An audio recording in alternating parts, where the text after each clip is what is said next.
कश्मीर कश्मीर कश्मीर कश्मीर कश्मीर कश्मीर आग में हाथ डालोगे जल जाओगे। कश्मीर पाकिस्तान की शहरत। अरे बेटे, तुझे थकान नहीं लग रही क्या? तो ऐसी सूरत हाल में why is the international community silent? ये हमारी कोताही है अकेली पाकिस्तान की कि हम आवाज नहीं बन सके?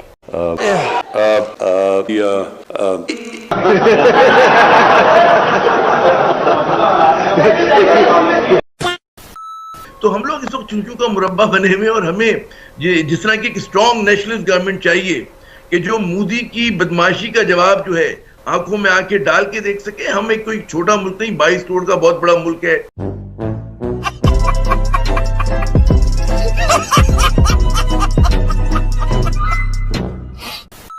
आज इस लम्हे में हो जाए कि जी हमने कश्मीर को आजाद कराना है, तो दुनिया की कोई ताकत आपको इस अमल से नहीं रोक सकती है। आपने सबसे पहले घबराना नहीं है।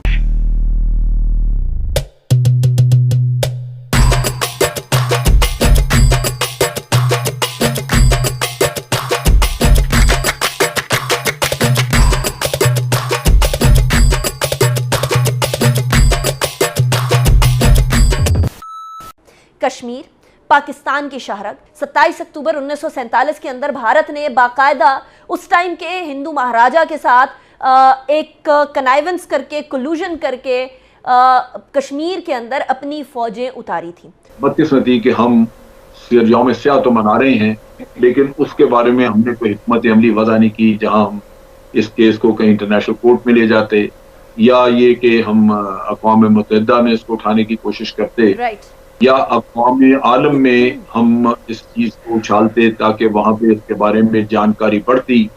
वो मेहनत हमने नहीं की, जिसका मुझे अफसोस है कि ये हमारी कोताही या हमारी कमजोरी की वजह से ये चीजें दब के रह गई हैं, जबकि ये मौके होते हैं जहां आपने अक़वाम आलम को झंझोड़ना, उनके ज़मीर को, लेकिन उससे पहले तैयारी की होनी चाहिए। राइट। आमिर ज़िया साहब, कश्मीर एक तो कहा जा रहा था कि देखें जी अब हम लोगों ने उसको यूनियन टेरिटरी बना दिया भारत की तरफ से और भारतीय सियासतदानों की तरफ से, उनके जर्नलिस्ट की तरफ से, उनकी आम आवाम की तरफ से कि अब हमने यूनियन टेरिटरी बना दी है, अब देखिएगा कितनी तरक्की होती है। तो ऐसी सूरत हाल में why is the international community silent? ये हमारी कोताही है अकेली पाकिस्तान की कि हम आवाज नहीं बन सके? 28 साल में तो तुम हमसे एक मैच जीते हो और तुमको कश्मीर चाहिए भूखे नंगो। देखिए, पहली बात तो ये नहीं कहा कि यूनियन टेरिटरी बनाने का मकसद जो है भारत का या भारत की इंतहा पसंद हुकूमत का, वो कश्मीर और कश्मीरी अवाम की तरक्की और खुशहाली नहीं है, बल्कि अपने कब्जे को ज्यादा मजबूत और मुस्तहकम करना है। तो ये बात तो जाहिर है कि जब वो यही उनकी सियासत है, तो ये बिल्कुल एक तवक्को या शिकायत मेरे ख्याल में हमें करनी नहीं चाहिए, क्योंकि दुश्मन तो वही करेगा जो उसे करना है। अब आपने जो ज्यादा अहम सवाल उठाया कि जी हमें क्या करना चाहिए, दुश्मन तो अपने हिकमत अमली पे अमल भी कर रहा है, उसके पास वो कहते हैं वार पर वार किए जा रहे हैं, हम लोग क्या कर रहे हैं?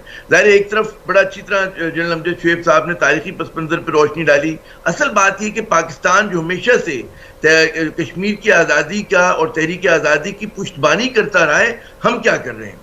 आपने अपने इब्तदाई कलमात में प्रोग्राम की जो मंजरकशी की पाकिस्तान की सियासत के हवाले से, उसमें हमें समझना ही चाहिए कि एक ऐसा पाकिस्तान जो अदम इस्तेकाम का शिकार हो, जो माशी तौर पर कमज़ोर हो, और जहां पर हुकूमत और हिज़्ब इख्तिलाफ में सिर्फ फटोल हो रही हो, वो कभी भी कश्मीर के कॉज को आगे नहीं बढ़ा सकता।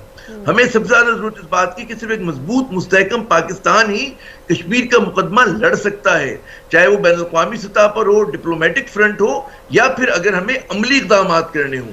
अब हालात ये हैं कि हमारी जो हुक्मरान अशराफिया है, मुझे बड़े अफसोस के साथ कहना पड़ता है कि वो जहनी तौर पर शिकस्त खुर्दगी का शिकार है।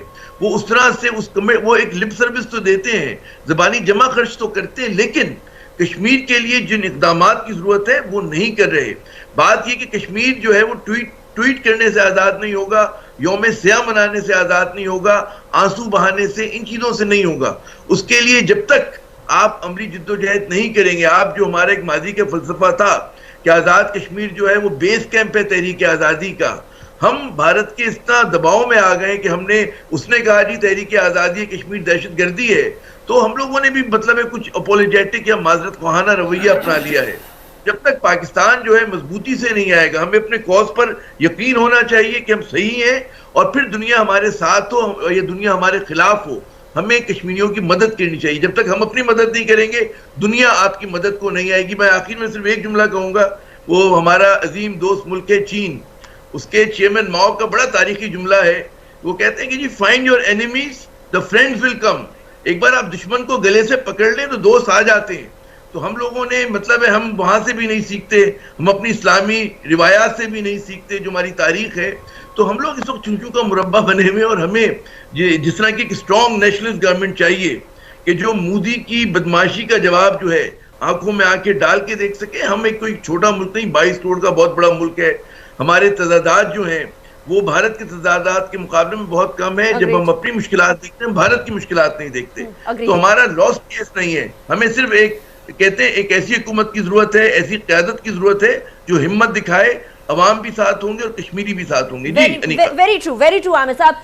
और जिस चीज़ से हम फायदा नहीं उठा रहे हैं और जिस चीज़ को हम कंसीडर नहीं कर रहे हैं, ये आपने देखा है कि शाही किले पर खड़ा होकर मोदी एलानिया ये कहे कि हम पाकिस्तान के फलां इलाके में जाकर ये करेंगे, तो उसके जवाब में हमारी तरफ से खामोशी हो। और वो एलानिया कह रहा है कि हम पाकिस्तान के फलां इलाके में जाकर, फलां सूबे में जाकर दहशत गर्दी करेंगे। एलानिया दुनिया के सामने, हम इसको एक्सप्लॉइट भी नहीं कर सके। हम जाकर दुनिया के सामने इस स्टेटमेंट को रख नहीं सके। हम जाकर लोगों को बता नहीं सके भाई एक मुल्क का सिटिंग वजीर आजम एलानिया दूसरे मुल्क के अंदर दाखिली अमली मुसल्ला मुदाखलत की बात कर रहा है और उसको प्रमोट कर रहा है। हम इस बात को दुनिया को समझा ही नहीं सके, दुनिया को एक्सप्लेन नहीं कर सके। हम अपना केस लेकर पूरी दुनिया के सामने उसको आगाह नहीं कर सके। जनरल असेंबली में एक तकरीर आपका मसला हल नहीं करती है। जहां जहां आप लिप सर्विसेज करते हैं वो उतनी ही रहती हैं जितनी आपकी नीयत में होता है, जितना आपके इंटेंशन में होता है, उससे ज्यादा नहीं करते हैं। अगर आपका इंटेंशन हाजिरी लगवाना है तो हाजिरी ही समझी जाएगी, इससे बढ़कर कोई और चीज नहीं समझी जाएगी। अगर आपका ये नियत आज हो जाए, आज इस लम्हे में हो जाए कि जी हमने कश्मीर को आजाद कराना है, तो दुनिया की कोई ताकत आपको इस अमल से नहीं रोक सकती है। ऐसे मुतालबात हैं जिनको हम नहीं मान सकते। आपको याद है ये वही वजीर आजम है जो कि कोयटा के अंदर वो जो हजारा बरादरी का मामला हुआ था उसके ऊपर उन्होंने कहा था मैं ब्लैकमेल नहीं होऊंगा। तो फिर ये तो फिर मामला ही अलग है, यहाँ तो ब्लैकमेल होने का सवाल ही पैदा नहीं होता। क्या होने जा रहा है आने वाले कुछ दिनों के अंदर आपकी नजर में, स्पेशली एट अ टाइम जहां बाकी सियासी जमातें, ऑपोजिशन जमातें जिनको एटलीस्ट इस मामले के ऊपर हुकूमत के साथ होना चाहिए वो भी बैक नहीं कर रही?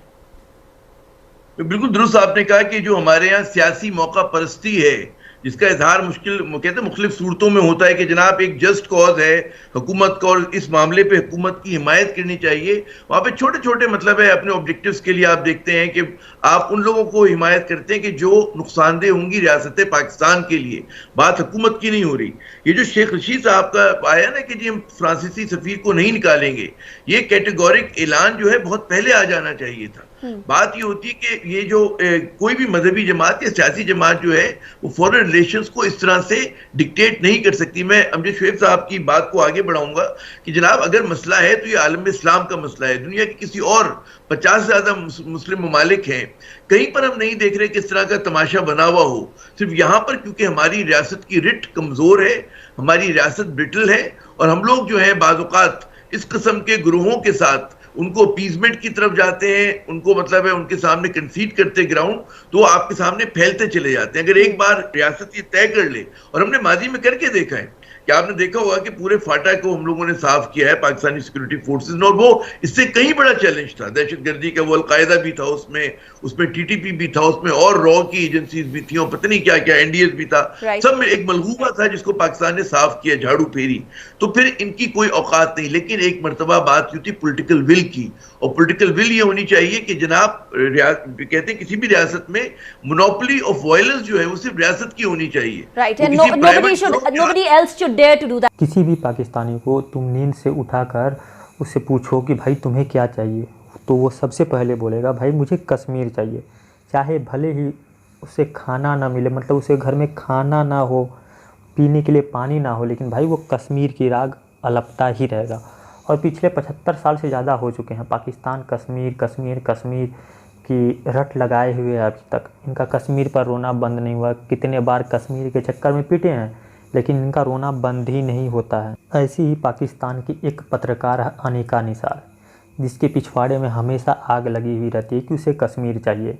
इसे पता है कितनी बार ये पहले भी पीट चुके हैं और कश्मीर में जितनी बार घुसने की कोशिश करेंगे वो उतने बार पीटेंगे, मगर इनका रोना धोना ये लगा हुआ ही है, बस इन्हें कश्मीर चाहिए।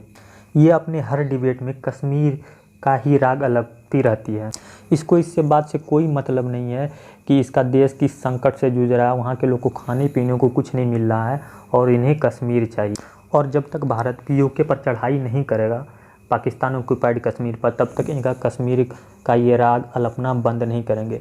भारत को चाहिए कि जल्द से जल्द पीओके पर चढ़ाई करे और पीओके को अपने अंदर ले। जिस तरह वह भारत का हिस्सा है उस तरह आगे भी उसे पूरे अपने अंदर लेके उसे कश्मीर के साथ मिला दिया जाए। जो पाक ऑक्युपाइड कश्मीर ख़त्म होके बस वो सिर्फ कश्मीर बचे। अगर भारत ऐसा नहीं करता है तो ये लोग कश्मीर की रट लगाए रहेंगे, वहाँ पर आतंकवादी भेजते रहेंगे, बहुत सारी चीज़ें हैं जो होती रहेगी, यहाँ के जवान शहीद होते रहे। पता नहीं अनिका निसार कि कौन सी आग लगी है कि इसके हर डिबेट में बस कश्मीर के ही बारे में बात होती, बस उसी विषय पर चर्चा होती है कि कश्मीर कैसे वापस लिया जाए हिंदुस्तान से, जबकि उसे पता है कि ये इम्पॉसिबल है, क्योंकि कश्मीर भारत का अभिन्न अंग है और रहती धरती तक कश्मीर भारत का अभिन्न अंग बना रहेगा। पता नहीं ये बात पाकिस्तान को और पाकिस्तानी मीडिया और पाकिस्तानी लोगों को कब समझ में आएगी कि ये कटु सत्य है, इसे बदला नहीं जा सकता। अगर आपको ये वीडियो पसंद आया तो वीडियो को लाइक कीजिए, अपने दोस्तों के साथ शेयर कीजिए और जाते जाते इस चैनल को सब्सक्राइब करना मत भूलिएगा।